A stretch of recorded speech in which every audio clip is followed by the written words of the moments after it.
ਜਿਹੜੀ ਵੀ ਸੱਤਾ ਦੀ ਤਬਦੀਲੀ ਹੋਈ ਹੈ ਕਦੀ ਵੀ ਉਹ ਹਥਿਆਰਾਂ ਨਾਲ ਹੀ ਹੋਈ ਆ। ਜਿਹੜੀ ਰਸ਼ੀਆ ਦੀ ਮੂਵ ਸੀ 79 ਦੇ ਵਿੱਚ, ਉਹਦੇ ਚਾਹੇ ਪਾਕਿਸਤਾਨ ਉਹਨਾਂ ਦੇ ਉਲਟ ਖੜਾ ਸੀ, ਅੱਜ ਉਹ ਤਕਰੀਬਨ ਉਹ ਵਿਕਟਰੀ ਰੂਸ ਦੇ ਹੱਥ ਲੱਗ ਗਈ ਆ। ਇੰਡੀਅਨ ਫੋਰਨ ਪੋਲਿਸੀ ਦੀ ਵੀ ਡਿਫੀਟ ਆ, ਇੰਡੀਅਨ ਜਿਹੜੀ ਇਨਵੈਸਟਮੈਂਟਸ ਉਹ ਫਸ ਚੁੱਕੀਆਂ ਉੱਥੇ।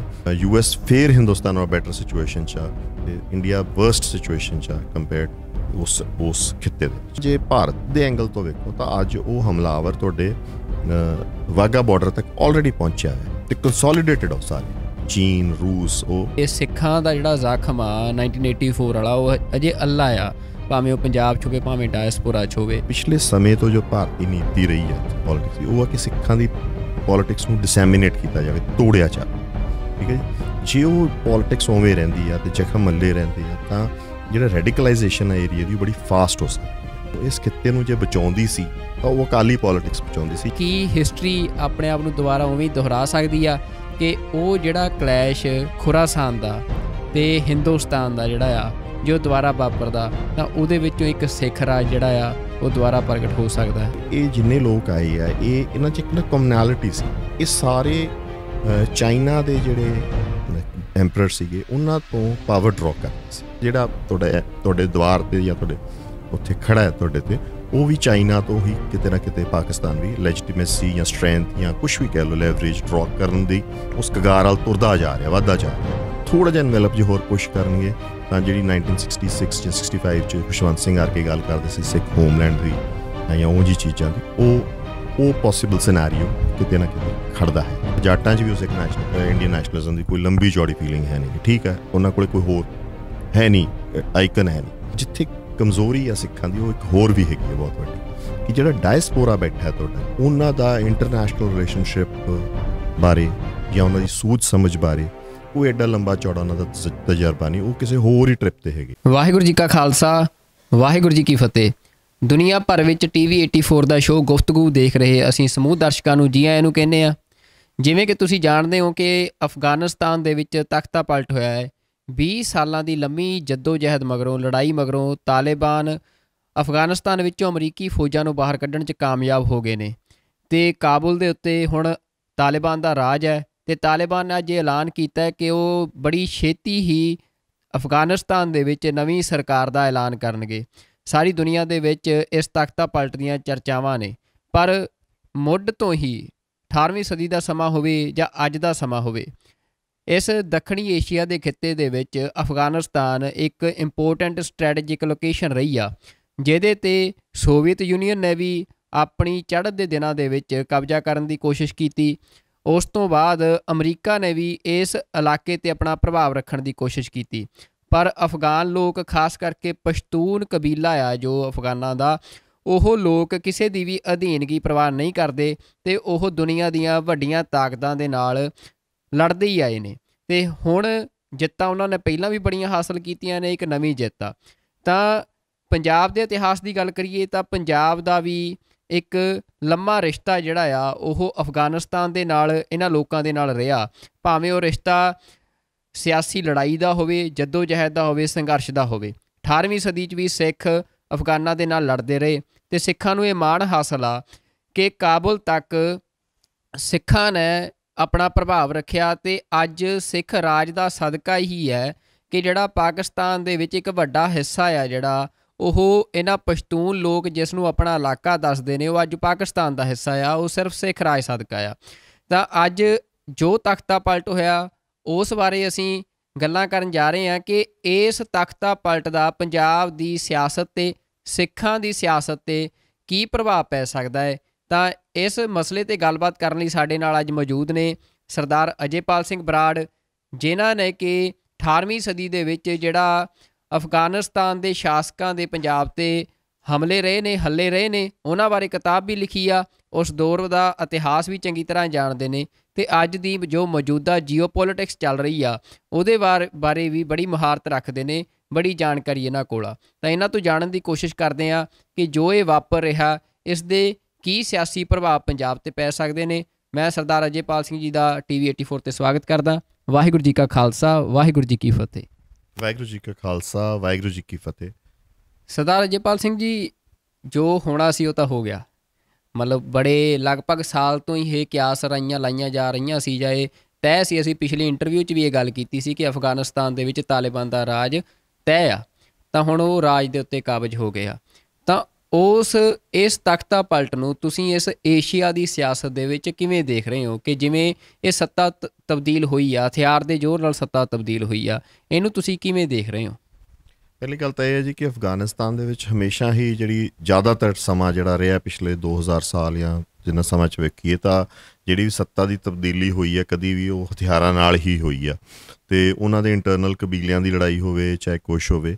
ਅਤੇ ਵੈਸੇ ਅਫਗਾਨਿਸਤਾਨ ਜਿਹੜਾ ਹੋਣ ਵਾਲਾ ਮੁਲਕ ਹੈਗਾ ਇਹ ਹੋਂਦ 'ਚ ਹੀ ਕੋਈ 200-250 ਸਾਲ ਪਹਿਲਾਂ ਆਇਆ, ਤਕਰੀਬਨ 19ਵੀਂ ਸਦੀ 'ਚ ਹੋਂਦ 'ਚ ਆਇਆ। ਅਤੇ ਉਦੋਂ ਪਹਿਲਾਂ ਇੱਕ ਕਬੀਲੇ ਹੀ ਹੁੰਦੇ ਸੀ, ਖਿਲਰੇ ਵੀ ਕਬੀਲੇ ਸੀ, ਪਰ ਇਹਨਾਂ 'ਚੋਂ ਜਿਹੜੇ ਸਭ ਤੋਂ ਜੰਗਜੂਹੂ ਹੈਗੇ ਆ ਉਹ ਪਸ਼ਤੂਨ ਕਬੀਲੇ ਹੈਗੇ ਆ, ਜਿਹੜੇ ਕਿ ਕਿਸੇ ਦਾ ਈਨ ਨਹੀਂ ਮੰਨ ਰਹੇ ਜਾਂ ਲੜਦੇ ਆ ਰਹੇ ਹੈਗੇ ਆ।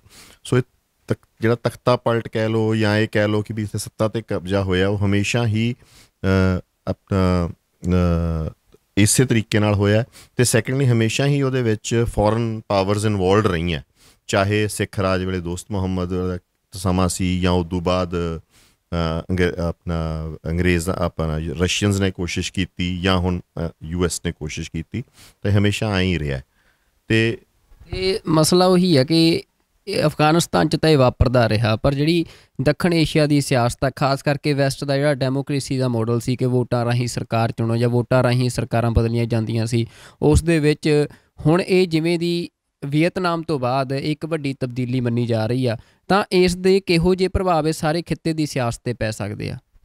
ਮੈਂ ਥੋੜ੍ਹਾ ਜਿਹਾ ਇਹਨੂੰ ਵੀਅਤਨਾਮ ਨਾਲੋਂ ਵੀ ਜ਼ਿਆਦਾ ਇੰਪੋਰਟੈਂਸ ਦਿੰਦਾ, ਕਿਉਂਕਿ ਵੀਅਤਨਾਮ ਇੱਕ ਸਾਈਡ ਇਸ਼ੂ ਸੀਗਾ, ਇੰਡੋ ਚਾਈਨਾ ਦਾ ਇਸ਼ੂ ਸੀ। ਉਹਦਾ ਜਿਹੜੀ ਮੇਨ ਲੜਾਈ ਆ ਜਿਹੜੀ ਵਰਲਡ ਦੀ ਹੈਗੀ ਹੈ ਜੀਓ ਪੋਲੀਟੀਕਲ ਟਰਮਸ ਦੇ ਵਿੱਚ, ਉਹਦੇ ਵਿੱਚ ਇਹ ਪਾਰਟ ਨਹੀਂ ਸੀਗਾ। ਸੈਕਿੰਡਲੀ ਕੁਛ ਕਿਉਂਕਿ ਆਪਣੇ 'ਤੇ ਇਹਦੇ ਕੌਨਸੀਕੁਐਂਸਿਸ ਹੁੰਦੇ ਤਾਂ ਸਾਡੇ ਵਾਸਤੇ ਉਦੋਂ ਵੀ ਜ਼ਿਆਦਾ ਇੰਪੋਰਟੈਂਸ ਰੱਖਦੀ ਆ। ਹੁਣ ਇਹਦੇ 2-3 ਮੋਟੇ ਪ੍ਰਭਾਵ ਆ। ਇੱਕ ਤਾਂ ਹੈ ਕਿ ਰੂਸ ਜਿਹੜਾ ਆ ਪਿਛਲੇ 300-400 ਸਾਲਾਂ ਤੋਂ ਕੋਸ਼ਿਸ਼ ਕਰ ਰਿਹਾ ਕਿ ਉਹ ਵਾਰਮ ਵਾਟਰਸ ਵੱਲ ਵਧੇ, ਜਿਹਨੂੰ ਗ੍ਰੇਟ ਗੇਮ ਦੇ ਨਾਂ ਦੇ ਨਾਲ ਅੰਗਰੇਜ਼ਾਂ ਨੇ ਕਿਹਾ, ਅਤੇ ਜਿਹਦਾ ਪ੍ਰਭਾਵ ਸਿੱਖ ਰਾਜ 'ਤੇ ਵੀ ਪਿਆ, ਉਦੋਂ ਬਾਅਦ ਦੀ ਭਾਰਤ ਦੀ ਵੰਡ 'ਤੇ ਵੀ ਪਿਆ, ਅਤੇ ਹਮੇਸ਼ਾ ਉਹਨੂੰ ਰੋਕਣ ਦੇ ਉਦੋਂ ਬਾਅਦ ਜਿਹੜੀ ਆਪਾਂ ਲੇਟਲੀ ਲੜਾਈ ਵੇਖੀ ਉਹਦੇ 'ਤੇ ਵੀ ਪਿਆ। ਤਾਂ ਆਪਾਂ ਇਹ ਕਹਿ ਸਕਦੇ ਹਾਂ ਕਿ ਅੱਜ ਦੇ ਸਮੇਂ ਜੇ ਅੱਜ ਦਾ ਝਾਤ ਮਾਰੀਏ ਤਾਂ ਅੱਜ ਉਹ ਗ੍ਰੇਟ ਗੇਮ ਦੇ ਵਿੱਚ ਰੂਸ ਪਾਰਟਲੀ ਵਿਕਟਰ ਹੋ ਚੁੱਕਿਆ ਹੈ ਨਾ। ਉਹਦਾ ਇੱਕ ਉਹ ਲੀਵਰੇਜ ਕਰ ਚੁੱਕਿਆ ਉਹਦੀ ਸਟਰੈਂਥ ਅਫਗਾਨਿਸਤਾਨ 'ਤੇ, ਅਤੇ ਉਹਦੇ ਥਰੂ ਪਾਕਿਸਤਾਨ 'ਤੇ ਵੀ।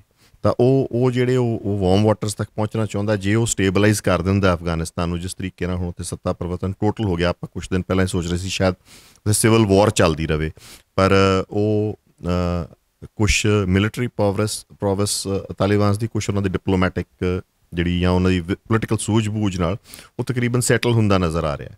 ਜੇ ਉਹ ਸੈਟਲ ਹੋ ਜਾਂਦਾ ਤਾਂ ਜਿਹੜੇ ਸੈਂਟਰਲ ਏਸ਼ੀਆ ਤੋਂ ਜਿਹੜੇ ਰੂਟਸ ਹੈਗੇ ਆ ਉਹ ਇੰਡੀਅਨ ਓਸ਼ੀਅਨ ਤੱਕ ਪੂਰੇ ਹੋ ਜਾਣਗੇ। ਤਾਂ ਮੈਂ ਇਹ ਕਹੂੰਗਾ ਜੇ ਸ਼ਾਰਟਰ ਸਪੈਨ 'ਚ ਵੇਖੀਏ ਤਾਂ ਜਿਹੜੀ ਰਸ਼ੀਆ ਦੀ ਮੂਵ ਸੀ 79 ਦੇ ਵਿੱਚ, ਉਹਦੇ ਚਾਹੇ ਪਾਕਿਸਤਾਨ ਉਹਨਾਂ ਦੇ ਉਲਟ ਖੜਾ ਸੀ, ਅੱਜ ਉਹ ਤਕਰੀਬਨ ਉਹ ਵਿਕਟਰੀ ਰੂਸ ਦੇ ਹੱਥ ਲੱਗ ਗਈ ਆ ਕਿ ਉਹ ਇੰਡੀਅਨ ਓਸ਼ੀਅਨ ਤੱਕ ਆਪਦੀ ਸਮਾਨ, ਗੁੱਡਸ, ਆਪਦੀਆਂ ਟਰੂਪਸ ਕੁਛ ਵੀ ਮੂਵ ਕਰ ਸਕਦਾ ਜੇ ਉਹਦੀ ਪਾਕਿਸਤਾਨ ਨਾਲ ਰਿਲੇਸ਼ਨਸ਼ਿਪ ਠੀਕ ਰਹੇ, ਅਤੇ ਉਹ ਹੋ ਵੀ ਰਿਹਾ।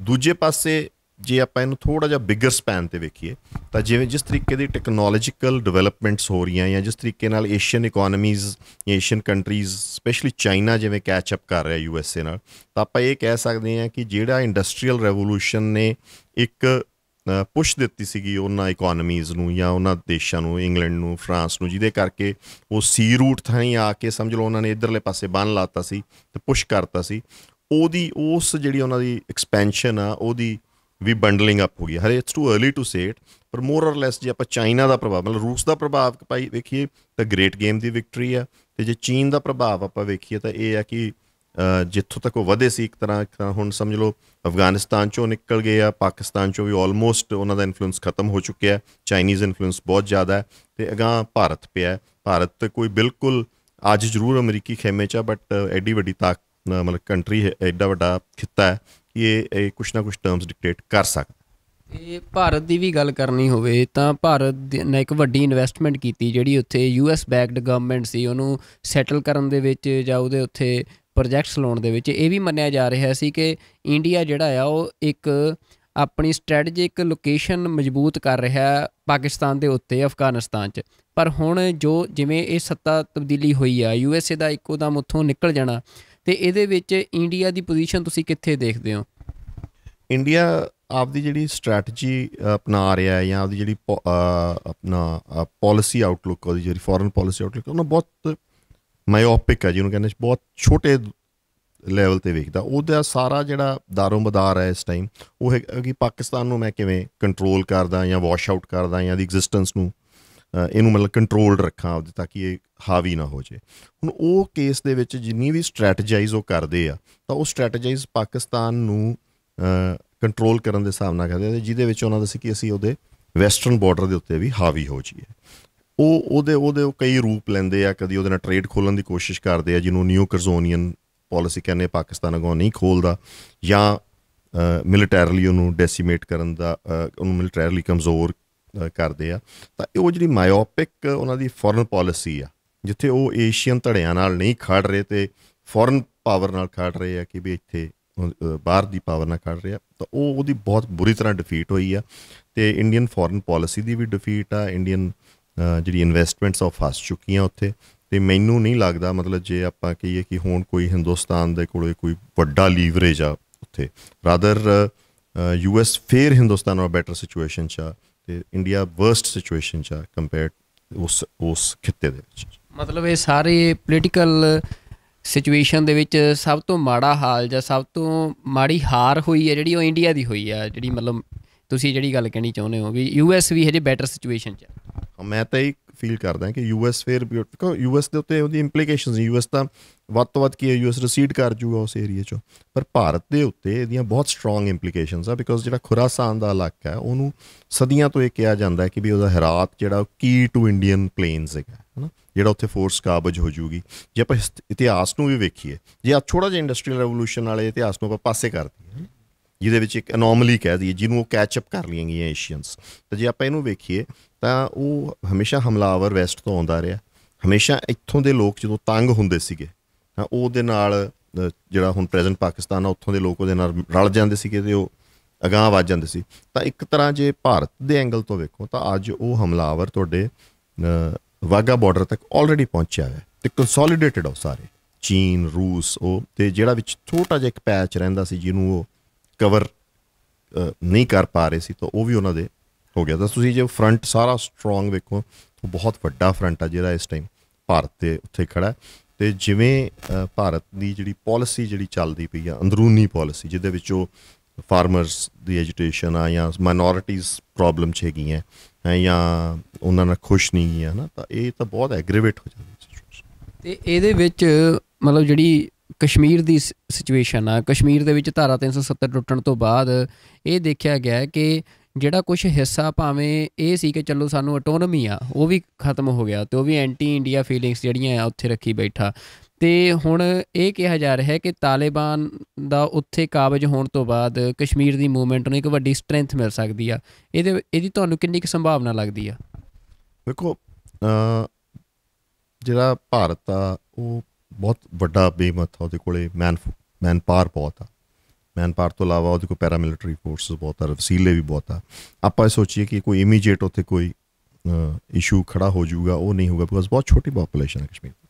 ਬਟ ਜਿਹੜੀ ਉਹਦੀ ਕੋਸਟ ਪੈ ਰਹੀ ਆ, ਜਿਹੜੀ ਉਹਦੀ ਖਰਚਾ ਪੈ ਰਿਹਾ ਹੈ ਨਾ, ਜਿਹੜਾ ਇਕੋਨਮੀ ਨੂੰ ਡਰੇਨ ਕਰ ਰਿਹਾ, ਅਤੇ ਜਿਵੇਂ ਚੀਨੀ ਦਬਾਅ ਵੱਧ ਰਿਹਾ, ਪਾਕਿਸਤਾਨ ਦਾ ਦਬਾਅ ਵੱਧ ਰਿਹਾ, ਹੁਣ ਕਸ਼ਮੀਰ 'ਤੇ ਹੋਰ ਕੁਛ ਐਕਸਟਰਾ ਐਕਟੀਵਿਟੀ ਹੁੰਦੀ ਹੈ ਤਾਂ ਤੁਹਾਨੂੰ ਜੇ ਉੱਥੇ ਫੋਰਸਿਸ ਹੋਰ ਲਾਉਣੀਆਂ ਪੈਂਦੀਆਂ, ਜਿਹੜੀ ਇਕਨੋਮਿਕ ਕੋਸਟ ਹੈਗੀ ਆ ਉਹ ਅਨਬੇਅਰੇਬਲ ਹੋ ਜਾਊ। ਉਹ ਤਕਰੀਬਨ ਤੁਸੀਂ ਉਸੇ ਸਿਚੁਏਸ਼ਨ 'ਚ ਪਹੁੰਚ ਜਾਓਗੇ ਜਿਹਦੇ ਵਿੱਚ ਅਮਰੀਕਾ ਵੀਅਤਨਾਮ 'ਚ ਸੀ, ਜਾਂ ਅਫਗਾਨਿਸਤਾਨ ਦੇ ਵਿੱਚ ਰਸ਼ੀਆ ਸੀਗਾ, ਜਾਂ ਕਹਿ ਲਓ ਜਾਂ ਕ੍ਰੀਮੀਆ ਵਾਲਾ ਏਰੀਆ ਕਹਿ ਲਓ। ਮਤਲਬ ਇੰਝ ਸਿਚੁਏਸ਼ਨ 'ਚ ਕੋਸਟ ਇਨਕਰ ਹੁੰਦੀ ਹੈ।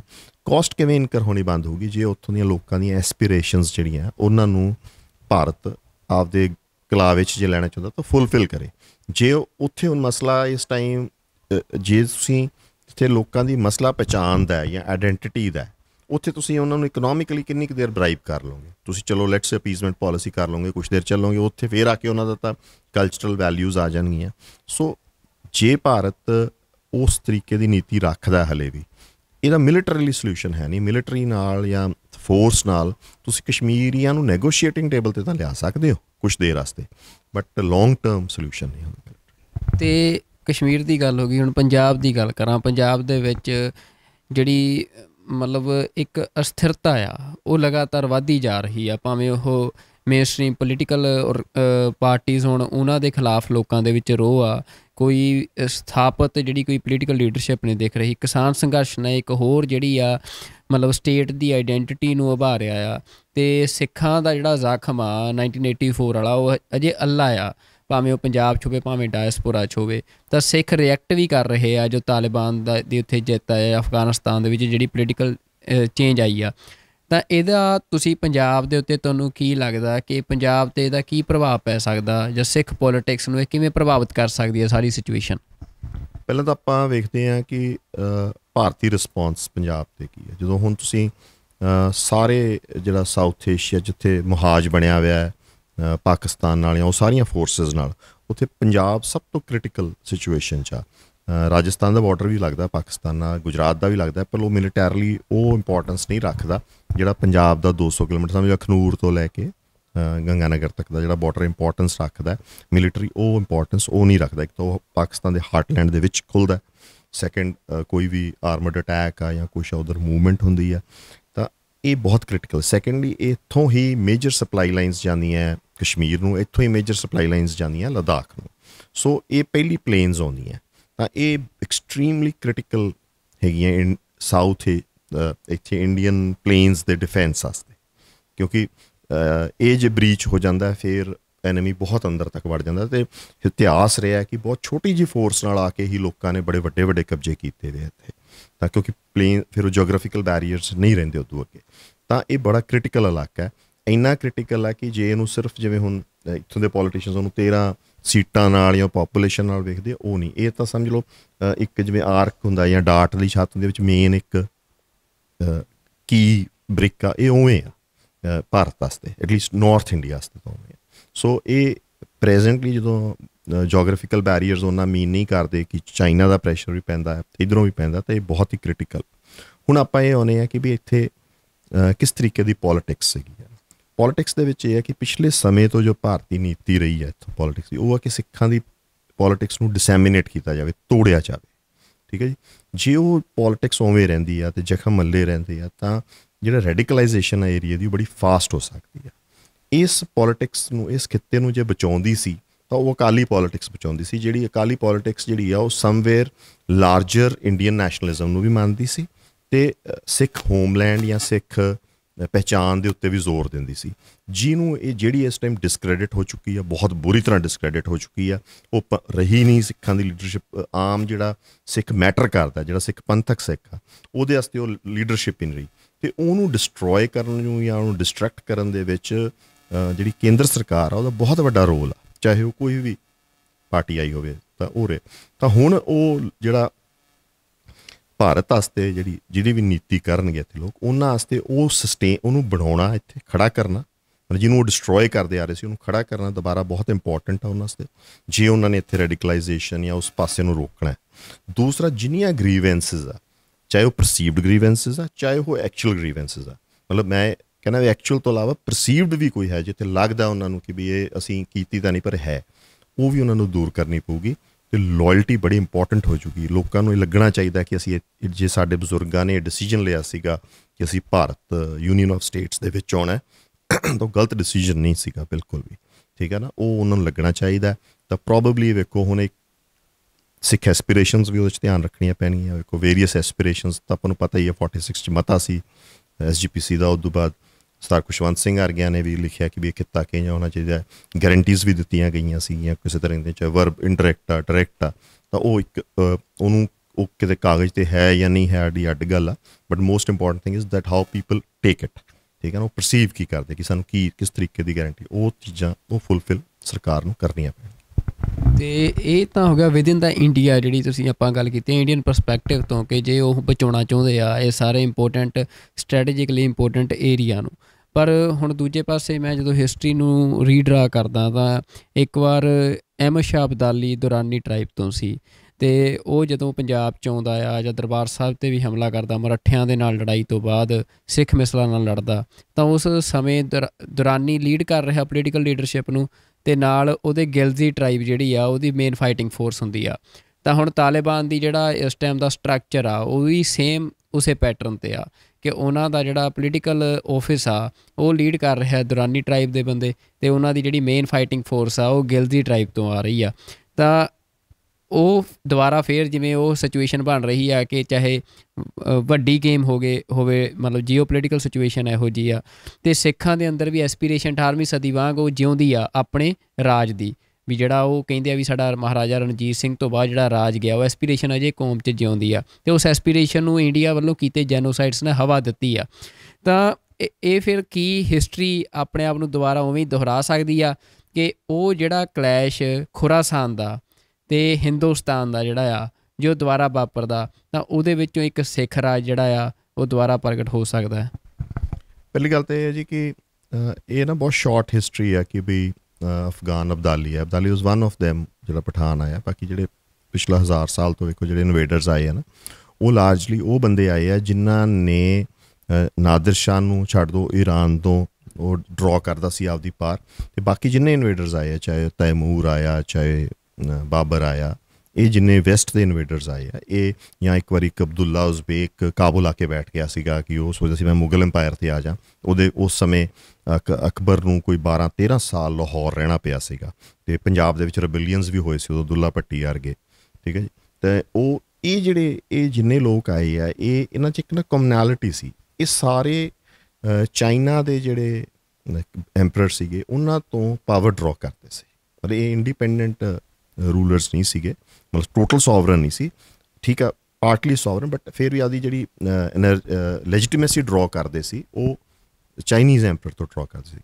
ਸੋ ਅੱਜ ਵੀ ਜਿਹੜੀ ਸਿਚੁਏਸ਼ਨ ਹੈਗੀ ਆ ਉਹ ਜਿਹੜੀ ਹੈ ਉਹ ਤਾਂ ਨਹੀਂ ਗਿਲਜੀ ਟਰਾਈਬਸ ਜਾਂ ਉਹ ਆ ਜਾਣ, ਉਹ ਤਾਂ ਨਹੀਂ ਹੋਊਗਾ, ਬਟ ਜਿਹੜਾ ਤੁਹਾਡੇ ਦੁਆਰ 'ਤੇ ਜਾਂ ਤੁਹਾਡੇ ਉੱਥੇ ਖੜਾ ਹੈ ਤੁਹਾਡੇ 'ਤੇ, ਉਹ ਵੀ ਚਾਈਨਾ ਤੋਂ ਹੀ ਕਿਤੇ ਨਾ ਕਿਤੇ ਪਾਕਿਸਤਾਨ ਵੀ ਲੈਜੀਟੀਮੇਸੀ ਜਾਂ ਸਟਰੈਂਥ ਜਾਂ ਕੁਛ ਵੀ ਕਹਿ ਲਓ ਲੈਵਰੇਜ ਡਰਾ ਕਰਨ ਦੀ ਉਸ ਕਗਾਰ ਵੱਲ ਤੁਰਦਾ ਜਾ ਰਿਹਾ, ਵੱਧਦਾ ਜਾ ਰਿਹਾ, ਠੀਕ ਹੈ। ਅਤੇ ਉਹ ਵੀ ਵੇਖ ਰਿਹਾ ਕਿ ਚੀਨ ਕਿੰਨਾ ਸਟਰੋਂਗ ਹੋ, ਅਤੇ ਉਹਨਾਂ ਡਰਾ ਹੋ ਜਾਂਦਾ ਉਹਦੇ ਤੋਂ, ਜਾਂ ਇਹ ਮਤਲਬ ਇੱਥੋਂ ਤੱਕ ਆ ਕਿ ਵੀ ਉਹ ਕਲਾਇੰਟ ਸਟੇਟ ਹੀ ਬਣਦੀ ਜਾ ਰਹੀ ਉਹਦੀ। ਸੋ ਸਿਚੁਏਸ਼ਨ ਤਕਰੀਬਨ ਉਹ ਜੀ ਹੈਗੀ ਆ, but is a big but in that. The big but is ਕਿ ਪੰਜਾਬ ਵੀ 18ਵੀਂ ਸਦੀ ਵਾਲੀ ਪੰਜਾਬ ਦੀ ਜੋਗ੍ਰਾਫੀਕਲ ਲੋਕੇਸ਼ਨ, ਜੇ ਤੁਸੀਂ ਮੈਨੂੰ ਜੀਓ ਪੋਲੀਟੀਕਲੀ ਪੁੱਛੋ ਤਾਂ ਇਹ ਪੰਜਾਬ ਥੋੜ੍ਹਾ ਜਿਹਾ ਉਹਦੇ ਨਾਲ ਸ਼ਿਫਟਡ ਹੈਗਾ।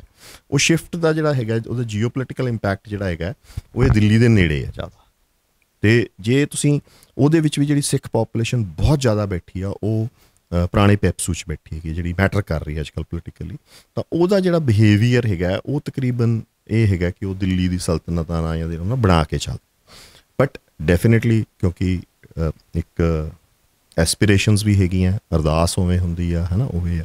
ਉਹਦੇ ਅਪਾਰਟ ਫਰੋਮ ਦੈਟ ਇਹ ਆ ਕਿ ਵੀ ਇੰਡੀਅਨ ਸਟੇਟ ਨਾਲ ਕੋਈ ਸੁਖਾਵਾਂ ਰਿਹਾ ਨਹੀਂ ਸਿਸਟਮ, ਕਿ ਹਰ ਚੀਜ਼ ਤੁਹਾਨੂੰ ਲੜ ਕੇ ਕੁਰਬਾਨੀਆਂ ਦੇ ਕੇ ਪੰਜਾਬੀ ਸੂਬਾ ਲੈਣਾ ਪਿਆ, ਕੁਛ ਵੀ ਆ ਬਹੁਤ ਜ਼ਿਆਦਾ ਕਰਨਾ ਪਿਆ। ਫਿਰ ਬਾਅਦ 'ਚ ਤਾਂ ਜੋ ਹੋਇਆ ਪਤਾ ਹੀ ਆਪਾਂ ਨੂੰ, 82 ਤੋਂ ਲੈ ਕੇ ਜੋ 95 ਤੱਕ ਦਾ ਵਰਤਾਰਾ ਵਾਪਰਿਆ। ਸੋ ਇੰਨੀ ਸੌਖਾ ਨਹੀਂ ਹੋਊਗਾ, ਅਤੇ ਪਰ ਇਹ ਕਹਿ ਦੇਣਾ ਕਿ ਵੀ ਇਹ ਟਰਾਂਸਫਾਰਮ ਹੋ ਜਾਊਗਾ ਕਿਸੇ ਇੰਡੀਪੈਂਡੈਂਟ ਸੋਵਰਨ ਦੇ ਵਿੱਚ, ਉਹ ਨਹੀਂ ਹੋਊਗਾ। ਉਹਦਾ ਰੀਜ਼ਨ ਆ ਉਹਦੀ ਕੰਪਲਸ਼ਨਸ ਵੀ ਹੋਣੀਆਂ ਸਿੱਖਾਂ ਦੇ। ਉਹ ਇਹ ਹੈ ਕਿ ਵੀ ਜਿੰਨੀ ਦੇਰ ਸਾਰਾ ਏਰੀਆ ਫਰੈਗਮੈਂਟ ਨਹੀਂ ਹੁੰਦਾ ਤਾਂ ਤੁਸੀਂ ਇਕੱਲੇ ਨਹੀਂ ਹੋਗੇ, ਬਿਕੋਜ਼ ਤੁਹਾਨੂੰ ਫਿਰ ਦੂਜੀ ਫੋਰਸ ਵੀ ਖਾ ਸਕਦੀ। ਮਤਲਬ ਇਹ ਨਹੀਂ ਕਿ ਵੀ ਇੱਕ ਅਸਿਮੂਲੇਟ ਕਰ ਰਹੀ ਹੈ ਤਾਂ ਦੂਜੀ ਐਲੀਮੀਨੇਟ ਵੀ ਕਰ ਸਕਦੀ ਹੈ। ਸੋ ਉਹ ਵੀ ਕੋਈ ਪੋਸੀਬਿਲਿਟੀ ਨਹੀਂ ਹੋਊਗੀ। ਕੋਈ ਨੈਚੁਰਲ ਕੌਨਸੀਕੁਐਂਸਿਸ ਹੋਊਗਾ। ਜਿਹੜੀ ਤੁਹਾਡੀ ਲੀਡਰਸ਼ਿਪ ਆ ਉਹ ਇਸ ਤਰੀਕੇ ਨਾਲ ਵੇਖੂਗੀ ਵੀ ਅਸੀਂ ਪ੍ਰੋਟੈਕਟ ਕਿਵੇਂ ਕਰਨਾ ਆਪਦੇ ਆਪ ਨੂੰ। ਸੋ ਇਮੀਡੀਏਟਲੀ ਤਾਂ ਉਹ ਜੀ ਕੁਛ ਨਹੀਂ। ਹਾਂ, ਆਪਾਂ ਇਹ ਕਹਿ ਸਕਦੇ ਹਾਂ ਕਿ ਲਾਰਜ ਐਕਸਟੈਂਟ ਤੱਕ ਜਿਹੜੀਆਂ ਤੁਹਾਡੀਆਂ ਗ੍ਰੀਵੈਂਸਿਸ ਆ ਉਹ ਦੂਰ ਹੋ ਜਾਣਗੀਆਂ ਜਿਹੜੀਆਂ ਹੈਗੀਆਂ, ਅਤੇ ਥੋੜ੍ਹਾ ਜਿਹਾ ਇਨਵੈਲਪ ਜੇ ਹੋਰ ਪੁਸ਼ ਕਰਨਗੇ ਤਾਂ ਜਿਹੜੀ 1966 ਜਾਂ 65 'ਚ ਖੁਸ਼ਵੰਤ ਸਿੰਘ ਆਰਕੇ ਗੱਲ ਕਰਦੇ ਸੀ ਸਿੱਖ ਹੋਮਲੈਂਡ ਦੀ ਜਾਂ ਉਹ ਜੀ ਚੀਜ਼ਾਂ ਦੀ, ਉਹ ਪੋਸੀਬਲ ਸਿਨੈਰੀਓ ਕਿਤੇ ਨਾ ਕਿਤੇ ਖੜਦਾ ਹੈ। ਅਤੇ ਆਖਰੀ ਸਵਾਲ ਆ ਇਸ ਇੰਟਰਵਿਊ ਦਾ ਕਿ ਮੈਂ ਹਿਸਟਰੀ ਤੋਂ ਹੀ ਇਹ ਸਵਾਲ ਲੈ ਰਿਹਾ। ਤੁਸੀਂ ਇਸ ਚੀਜ਼ ਦੱਸੀ ਆ ਕਿ ਜੀਓ ਪੋਲੀਟੀਕਲੀ ਕਿਵੇਂ ਸ਼ਿਫਟ ਆਇਆ ਜਾਂ ਟੈਰੀਟੋਰੀਅਲ ਜਿਹੜਾ ਇੱਕ ਪੂਰਾ ਮਤਲਬ ਬਦਲਾਅ ਆਇਆ ਹੁਣ 18ਵੀਂ ਸਦੀ ਨਾਲੋਂ ਪੰਜਾਬ ਦੀ ਇਸ ਟਾਈਮ ਦੀ ਪੋਜੀਸ਼ਨ 'ਚ। ਪਰ 18ਵੀਂ ਸਦੀ 'ਚ ਇਹ ਹੋਇਆ ਕਿ ਜਦੋਂ ਚਾਈਨਾ ਦੀ ਸਪੋਰਟ ਨਾਲ ਜਾਂ ਜਿਵੇਂ ਵੀ ਜਿਹੜੇ ਉਹ ਵੈਸਟਰਨ ਇਨਵੇਡਰਸ ਆਉਂਦੇ ਸੀ, ਤਾਂ ਪੰਜਾਬ ਦੇ ਵਿੱਚ ਸਿੱਖਾਂ ਨੇ ਪੋਲਿਸੀ ਇੱਕ ਟਾਈਮ ਤੱਕ ਲਈ ਕਿ ਉਹਨਾਂ ਨੂੰ ਲੰਘਣ ਦਿੰਦੇ ਸੀ, ਉਹ ਉਸ ਕਲੈਸ਼ ਦਾ ਹਿੱਸਾ ਨਹੀਂ ਸੀ ਬਣਦੇ। ਅਤੇ ਉਹ ਜਿਹੜੀ ਖੁਰਾਸਾਨ ਅਤੇ ਹਿੰਦੁਸਤਾਨ ਦੀ ਉਹ ਲੜਾਈ ਸੀ, ਤਾਂ ਉਹਦੇ ਵਿੱਚੋਂ ਹੌਲੀ ਹੌਲੀ ਫਿਰ ਸਿੱਖਾਂ ਨੇ ਆਪਣੀ ਪਾਵਰ ਜਿਹੜੀ ਆ ਉਹ ਗੇਨ ਕੀਤੀ ਆ। ਤਾਂ ਅੱਜ ਦੀ ਜਿਹੜੀ ਹੁਣ ਨੈਸ਼ਨਲਿਜ਼ਮ ਉਸ ਟਾਈਮ ਇੰਨਾ ਭਾਰੂ ਨਹੀਂ ਸੀ, ਅੱਜ ਨੈਸ਼ਨਲਿਜ਼ਮ ਦੀਆਂ ਭਾਵਨਾਵਾਂ ਬੜੀਆਂ ਭਾਰੂ ਹੋ ਜਾਂਦੀਆਂ ਆ। ਪਰ ਜੇ ਸਿੱਖਾਂ ਦੇ ਵਿੱਚ ਇੱਕ ਕਮਿਊਨਿਟੀ ਦੀ, ਇੱਕ ਨੇਸ਼ਨ ਦੀ ਫੀਲ ਜਿਹੜੀ ਰਹਿੰਦੀ ਆ, ਤਾਂ ਤੁਹਾਨੂੰ ਕੀ ਲੱਗ ਰਿਹਾ ਹੈ ਕਿ ਸਿੱਖਾਂ ਦੇ ਲਈ ਕਿਹੜੀ ਪੋਜੀਸ਼ਨ ਜਾਂ ਕਿਹੜੀ ਸਟ੍ਰੈਟਜੀ ਆ ਉਹ ਸਭ ਤੋਂ ਵੱਧ ਬੈਨੀਫੀਸ਼ੀਅਲ ਹੋ ਸਕਦੀ ਹੈ ਇਸ ਸਾਰੇ ਪੋਲੀਟੀਕਲ ਸ਼ਿਫਟ ਦੇ ਵਿੱਚ? ਜਿਹੜਾ ਹੈਗਾ ਨਾ ਜੀ, ਨੈਸ਼ਨਲਿਜ਼ਮ ਦੀ ਫੀਲਿੰਗ ਇੰਡੀਆ 'ਚ ਹਲੇ ਇੰਨੀ ਸਟਰੋਂਗ ਹੈ ਨਹੀਂ। ਹਲੇ ਵੀ ਉਹ ਕੋਸ਼ਿਸ਼ ਹੋ ਰਹੀ ਹੈ ਕਿ ਅਨਦਰ ਜਿਸ ਸਪੇਸ 'ਤੇ ਉਹ ਚੱਲ ਰਹੀ ਹੈ ਅਤੇ ਜਿਸ ਤਰ੍ਹਾਂ ਦੀ ਗਰੀਵੈਂਸਿਸ ਉੱਠ ਰਹੇ ਆ, ਠੀਕ ਹੈ, ਕੁਛ ਖਿੱਤੇ 'ਚ ਹੋਊਗੀ ਜਾਂ ਇਨਫੋਰਸਡ ਹੋਊਗੀ, ਬਟ ਹਲੇ ਨੈਸ਼ਨਲਿਜ਼ਮ ਦੀ ਫੀਲਿੰਗ ਹੈ ਨਹੀਂ। ਹਲੇ ਵੀ ਜਿਹੜਾ ਸਿੱਖਾਂ ਦੇ ਵਿੱਚ ਇੱਕ ਸਿੱਖ ਕੌਮੀ ਫੀਲਿੰਗ ਜਾਂ ਸਿੱਖ ਨੈਸ਼ਨਲਿਜ਼ਮ ਦੀ ਫੀਲਿੰਗ ਉਹ ਮਚ ਸਟਰੋਂਗਰ ਹੈਗੀ ਹੈ ਅਤੇ ਐਟ ਹਾਇਰ ਡਿਗਰੀ ਹੈਗੀ ਹੈ ਕੰਪੇਅਰ ਟੂ ਇੰਡੀਅਨ ਨੈਸ਼ਨਲਿਜ਼ਮ। ਬਾਕੀ ਆਪਾਂ ਕਿਸਾਨ ਅੰਦੋਲਨ ਵੇਲੇ ਵੇਖਿਆ ਜਾਟਾਂ 'ਚ ਵੀ ਉਸ ਇੱਕ ਇੰਡੀਅਨ ਨੈਸ਼ਨਲਿਜ਼ਮ ਦੀ ਕੋਈ ਲੰਬੀ ਚੌੜੀ ਫੀਲਿੰਗ ਹੈ ਨਹੀਂ, ਠੀਕ ਹੈ, ਉਹਨਾਂ ਕੋਲ ਕੋਈ ਹੋਰ ਹੈ ਨਹੀਂ, ਆਈਕਨ ਹੈ ਨਹੀਂ। ਸੋ ਇਹ ਜ਼ਿਆਦਾ ਦੇਰ ਬੌਂਡ ਨਹੀਂ ਹੋਲਡ ਕਰ ਸਕਦਾ ਜਿਵੇਂ ਪ੍ਰੈਜ਼ੈਂਟ ਹੈਗਾ। ਜਿੰਨੀ ਦੇਰ ਕੋਈ ਮੇਜਰ ਸਾਊਥ ਏਸ਼ੀਆ ਦੇ ਵਿੱਚ ਜਾਂ ਭਾਰਤ ਦਾ ਜਿਹੜਾ ਨਿਜ਼ਾਮ ਹੀ ਕੋਈ ਨਵਾਂ ਮਾਡਲ ਦੇ ਜਿਹਦੇ ਕਿ ਵੀ ਅਸੀਂ ਐਂ ਇਕੱਠੇ ਰਹਿ ਸਕਦੇ ਹਾਂ, ਸੋ ਉਹ ਤਾਂ ਬੜੀ ਕਮਜ਼ੋਰ ਆ। ਪਰ ਜਿੱਥੇ ਕਮਜ਼ੋਰੀ ਆ ਸਿੱਖਾਂ ਦੀ, ਉਹ ਇੱਕ ਹੋਰ ਵੀ ਹੈਗੀ ਹੈ ਬਹੁਤ ਵੱਡੀ, ਕਿ ਜਿਹੜਾ ਡਾਇਸਪੋਰਾ ਬੈਠਾ ਤੁਹਾਡਾ, ਜਿਹੜੀ ਗੱਲਾਂ ਆਪਾਂ ਕਰ ਰਹੇ ਹਾਂ ਨਾ, ਜਿਹੜਾ ਇੱਥੇ ਬੰਦਾ ਬੈਠਾ ਉਹ ਤਾਂ ਇੱਥੋਂ ਦੀ ਪੋਲੀਟਿਕਸ ਨੂੰ ਹੀ ਰੀਸ਼ੇਪ ਕਰ ਸਕਦਾ। ਉਹ ਤਾਂ ਵੱਧ ਤੋਂ ਵੱਧ ਜੇ ਸਪੇਸ ਬਣਾ ਲੂਗਾ ਤਾਂ ਅਕਾਲੀ ਪੋਲੀਟਿਕਸ ਦੀ ਸਿੱਖ ਹੋਮਲੈਂਡ ਦੀ ਸਪੇਸ ਬਣਾ ਲੂ, ਮਤਲਬ ਪ੍ਰੀ 80s ਦੀ ਜਿਹੜੀ ਸਿੱਖਾਂ ਦੀ ਪੋਲੀਟਿਕਸ ਸੀ, ਅਨੰਦਪੁਰ ਸਾਹਿਬ ਦੇ ਮਤੇ ਤੱਕ ਚਲਾ ਜਾਊਗਾ ਵੱਧ ਤੋਂ ਵੱਧ, ਠੀਕ ਹੈ ਜੀ, ਕਿਉਂਕਿ ਇੰਨੀ ਕੀ ਸਪੇਸ ਹੈ ਉਹਦੇ ਕੋਲ ਇੱਥੇ। ਪਰ ਜਿਹੜੀ ਤੁਹਾਡੇ ਕੋਲ ਲੈਕਿੰਗ ਹੈਗੀ, ਜੇ ਉਹਦੇ ਬਿਯੋਂਡ ਜਾਣਾ ਚਾਹੁੰਦੇ ਆ ਜਾਂ ਕੁਛ ਕਰਨਾ ਚਾਹੁੰਦੇ ਆ, ਉਹ ਜਿਹੜੀ ਲੈਟ ਡਾਊਨ ਆ ਜਾਂ ਬਹੁਤ ਡਿਸਗਸਟ, ਆਪਾਂ that would not be right word, but I will say ਕਿ ਵੀ ਜਿਹੜਾ ਬਹੁਤ ਹੀ ਲੈਕਿੰਗ ਹੈਗੀ ਆ, ਉਹ ਲੈਕਿੰਗ ਆ ਤੁਹਾਡੇ ਡਾਇਸਪੋਰਾ 'ਚ। ਉਹਨਾਂ ਦਾ ਇੰਟਰਨੈਸ਼ਨਲ ਰਿਲੇਸ਼ਨਸ਼ਿਪ ਬਾਰੇ ਜਾਂ ਉਹਨਾਂ ਦੀ ਸੂਝ ਸਮਝ ਬਾਰੇ ਕੋਈ ਐਡਾ ਲੰਬਾ ਚੌੜਾ ਉਹਨਾਂ ਦਾ ਤਜਰਬਾ ਨਹੀਂ। ਉਹ ਕਿਸੇ ਹੋਰ ਹੀ ਟ੍ਰਿਪ 'ਤੇ ਹੈਗੇ ਆ। ਉਹ ਜ਼ਿਆਦਾ ਇੰਟਰਸਟਿਡ ਹੈਗੇ ਆ ਕਿ ਪੰਜਾਬ 'ਚ ਕੀ ਹੋ ਰਿਹਾ, ਉਹਦੇ ਵਿੱਚ ਕੀ ਅਸੀਂ ਇੰਟਰਫੇਰੈਂਸ ਕਰ ਸਕਦੇ ਹਾਂ, ਠੀਕ ਹੈ, ਵਿਚ ਇਜ਼ ਵੈਰੀ ਡੇਂਜਰਸ। ਇੱਥੇ ਜੋ ਹੋ ਰਿਹਾ ਉਹਦੀ ਕੁਛ ਲਿਮਿਟੇਸ਼ਨਸ ਆ, ਉਹ ਇੱਕ ਬਾਊਂਡਰੀ 'ਚ ਚੱਲੂਗਾ, ਠੀਕ ਹੈ। ਜਿਹੜੇ ਲੋਕ ਉਸ ਲੈਵਲ ਦੀਆਂ ਗੱਲਾਂ ਕਰਦੇ ਆ, ਰਾਜ ਟਾਈਪ ਦੀਆਂ ਗੱਲਾਂ ਕਰਦੇ ਆ, ਉਹਨਾਂ ਦਾ ਇੰਟਰਨੈਸ਼ਨਲ ਰਿਲੇਸ਼ਨਸ਼ਿਪ ਬਾਹਰੋਂ ਉਹਨਾਂ ਨੇ ਡਿਵੈਲਪ ਕਰਨਾ, ਪਰ ਉਹਨਾਂ ਦੀ IR ਪੋਲਿਸੀ, ਉਹਨਾਂ ਦੀ ਸੂਝ ਸਮਝ ਉਹ ਕਿਤੇ ਨੇੜੇ ਤੇੜੇ ਨਹੀਂ। Exceptions are there, 1 or 2 people who might understand, ਪਰ ਕੋਈ ਉਹਨਾਂ ਨੇ ਬੋਡੀ ਦੇ ਤੌਰ 'ਤੇ ਇੰਜੈਕਸ਼ਨ ਕੀਤਾ ਹੋਵੇ, ਉਹ ਤਾਂ ਰਿਐਕਟਿਵ ਜਿਹੇ ਐਕਸ਼ਨ ਹੈਗੇ ਉਹਨਾਂ ਦੇ, ਕਿ ਵੀ ਇੱਥੇ ਸਾਡੇ ਨੂੰ ਗਰੀਵੈਂਸ ਹੋਈ, ਮਤਲਬ ਉਹ ਕੋਈ ਮਾਡਲ ਨਹੀਂ ਡਿਵੈਲਪ ਕਰ ਸਕੇ, ਕੋਈ ਥਾਟ ਨਹੀਂ ਡਿਵੈਲਪ ਕਰ ਸਕੇ ਅੱਜ ਤੱਕ ਇੰਨੇ ਸਾਲਾਂ 'ਚ, ਨਾ ਹੀ ਕੋਈ ਉਹ ਰਿਲੇਸ਼ਨਸ਼ਿਪਸ ਡਿਵੈਲਪ ਕਰ ਸਕੇ ਆ, ਅਤੇ ਉਹ ਤਾਂ ਰੈਟਰੋਗ੍ਰੇਡ ਜੀ ਆ। ਉੱਥੇ ਵਾਂਟਿੰਗ ਹੈਗੇ ਆ ਉਹ ਚੀਜ਼, ਜੇ ਤੁਸੀਂ ਕਹਿੰਦੇ ਵੀ ਕੀ ਹੋਣਾ ਚਾਹੀਦਾ, ਤਾਂ ਉਹਨਾਂ ਦੀ ਜਿਹੜੀ IR ਦੀ ਹੈਗੀ ਆ, ਚਾਹੇ ਉਹ ਟੈਰੀਟੋਰੀਅਲ ਸਟੇਟ ਹੋਵੇ, ਨਾਨ ਟੈਰੀਟੋਰੀਅਲ ਸਟੇਟ ਹੋਵੇ, ਤਾਂ ਉਹ ਉਹਨਾਂ ਨੇ ਕਿਸੇ ਚੀਜ਼ ਦਾ IR, ਉਹ ਇੰਟਰਨੈਸ਼ਨਲ ਰਿਲੇਸ਼ਨਸ਼ਿਪ ਦੇ ਵਿੱਚ ਉਹਨਾਂ ਦੀ ਬਹੁਤ ਸਮਝ ਅਤੇ ਪਕੜ ਬਹੁਤ ਘੱਟ ਹੈਗੀ ਆ। ਇਸੀ ਚੀਜ਼ ਕਰਨਾ ਸੀ ਉਹਦੇ ਕੰਪੈਰੇਟਿਵਲੀ। ਹੋਰ ਤੁਸੀਂ ਜਿਹੜੀਆਂ ਕਮਿਊਨਿਟੀਜ਼ ਆ, ਤਮਿਲਸ ਲਾ ਲਓ, ਕੋਈ ਹੋਰ ਜਿਪਸੀਜ਼ ਰੋਮਾਨੀਆ ਵਾਲੇ ਲੈ ਲਓ, ਬੜੇ ਸੋਹਣੀਆਂ ਬੈਟਲਸ ਲੜ ਰਹੇ ਹੈਗੇ, ਤਾਂ ਉੱਥੇ ਕਮਜ਼ੋਰੀ ਹੈਗੀ ਜੀ। ਬਹੁਤ ਧੰਨਵਾਦ ਤੁਹਾਡਾ ਅਜੇਪਾਲ ਸਿੰਘ ਜੀ, ਜਿਹੜੀ ਇਹ ਸਾਰੀ ਗੱਲਬਾਤ ਹੋਈ ਆ ਕਿ ਅਫਗਾਨਿਸਤਾਨ ਦਾ ਜਿਹੜਾ ਇਸ ਟਾਈਮ ਪੋਲੀਟੀਕਲ ਸ਼ਿਫਟ ਆ ਜਿਹੜਾ ਉੱਥੇ ਆ ਰਿਹਾ, ਉਹਦੇ ਪ੍ਰਭਾਵ ਸਾਰੇ ਏਸ਼ੀਆ ਦੇ ਖਿੱਤੇ 'ਤੇ, ਜਾਂ ਜਿਹੜੀਆਂ ਇੱਥੇ ਮੂਵਮੈਂਟਸ ਬੇਸਿਕਲੀ ਨੌਰਥਨ ਇੰਡੀਆ ਦੇ ਵਿੱਚ ਜਿਹੜੀਆਂ ਚੱਲ ਰਹੀਆਂ, ਉਹਨਾਂ ਦੇ ਉੱਤੇ ਪੈਣ ਵਾਲੇ ਪ੍ਰਭਾਵਾਂ ਬਾਰੇ ਬੜਾ ਤੁਸੀਂ ਵਿਸਥਾਰ 'ਚ ਜਾਣਕਾਰੀ ਦਿੱਤੀ ਹੈ ਬੜੇ ਥੋੜ੍ਹੇ ਸਮੇਂ 'ਚ। ਅਤੇ ਆਖਰੀ ਤੁਹਾਡੀ ਜਿਹੜੀ ਗੱਲ ਸੀ ਕਿ ਜਿਹੜਾ ਸਿੱਖਾਂ ਦਾ ਡਾਇਸਪੋਰਾ ਜਿਹੜਾ ਆ, ਕਿ ਉਹਦਾ ਇੰਟਰਨੈਸ਼ਨਲ ਰਿਲੇਸ਼ਨਸ ਜਿਹੜੇ ਆ ਉਹਨੂੰ ਸਟਰੋਂਗ ਕਰਨ ਵੱਲ ਜਿਹੜੀ ਆ ਤਵੱਜੋ ਦੇਣੀ ਚਾਹੀਦੀ ਆ, ਵੀ ਜਿਹੜੀ ਇਹ ਸਾਰੀਆਂ ਸ਼ਿਫਟਸ ਜਿਹੜੀਆਂ ਇਹ ਸਾਰੇ ਏਸ਼ੀਅਨ ਖਿੱਤੇ 'ਚ ਆ ਰਹੀਆਂ ਨੇ, ਤਾਂ ਕਿ ਉਹਦੇ 'ਚ ਕੁਛ ਸਿੱਖ ਆਪਣੇ ਲਈ ਖੱਟ ਸਕਣ। ਤਾਂ ਇਹ ਅੱਜ ਦੀ ਸਾਡੀ ਗੱਲਬਾਤ ਸੀ ਅਜੇਪਾਲ ਸਿੰਘ ਬਰਾੜ ਹੋਰਾਂ ਦੇ ਨਾਲ। ਅਸੀਂ ਕੋਸ਼ਿਸ਼ ਕੀਤੀ ਆ ਕਿ ਇੱਕ ਸੋਲਿਡ ਗੱਲ ਜਿਹੜੀ ਆ ਇਹ ਸਾਰੇ ਪੋਲੀਟੀਕਲ ਸ਼ਿਫਟ ਦੇ ਵਿੱਚ ਜੋ ਵਾਪਰ ਰਿਹਾ ਹੈ, ਉਹਦੇ ਵਿੱਚ ਅਸੀਂ ਪੰਜਾਬੀ ਦੇ ਜਿੰਨੇ ਸਰੋਤੇ ਨੇ, ਦਰਸ਼ਕ ਨੇ, ਸਾਨੂੰ ਦੁਨੀਆ 'ਚ ਦੇਖ ਰਹੇ ਜਿੰਨੇ ਸਿੱਖ ਨੇ, ਉਹਨਾਂ ਤੱਕ ਇਹ ਲੈ ਕੇ ਜਾਈਏ। ਤਾਂ ਆਸ ਕਰਦੇ ਹਾਂ ਕਿ ਸਾਡੇ ਇਹਨਾਂ ਸਵਾਲਾਂ ਤੋਂ ਅਤੇ ਇਹ ਜਿਹੜੇ ਅਜੇਪਾਲ ਸਿੰਘ ਬਰਾੜ ਹੋਰਾਂ ਨੇ ਜਵਾਬ ਦਿੱਤੇ ਆ, ਤੁਹਾਨੂੰ ਇਸ ਮਸਲੇ ਨੂੰ ਸਮਝਣ ਦੇ ਵਿੱਚ ਸੌਖ ਹੋਵੇਗੀ। ਅਤੇ ਅਗਲੀ ਵਾਰ ਅਗਲੇ ਗੁਫ਼ਤਗੂ ਪ੍ਰੋਗਰਾਮ ਦੇ ਵਿੱਚ ਕਿਸੇ ਹੋਰ ਮਹਿਮਾਨ ਦੇ ਨਾਲ ਕਿਸੇ ਨਵੇਂ ਮਸਲੇ 'ਤੇ ਗੱਲਬਾਤ ਲੈ ਕੇ ਹਾਜ਼ਰ ਹੋਵਾਂਗੇ। ਉਦੋਂ ਤੱਕ ਰੱਬ ਰਾਖਾ। ਵਾਹਿਗੁਰੂ ਜੀ ਕਾ ਖਾਲਸਾ, ਵਾਹਿਗੁਰੂ ਜੀ ਕੀ ਫਤਿਹ। ਖਾਲਸਾ, ਵਾਹਿਗੁਰੂ ਜੀ ਕੀ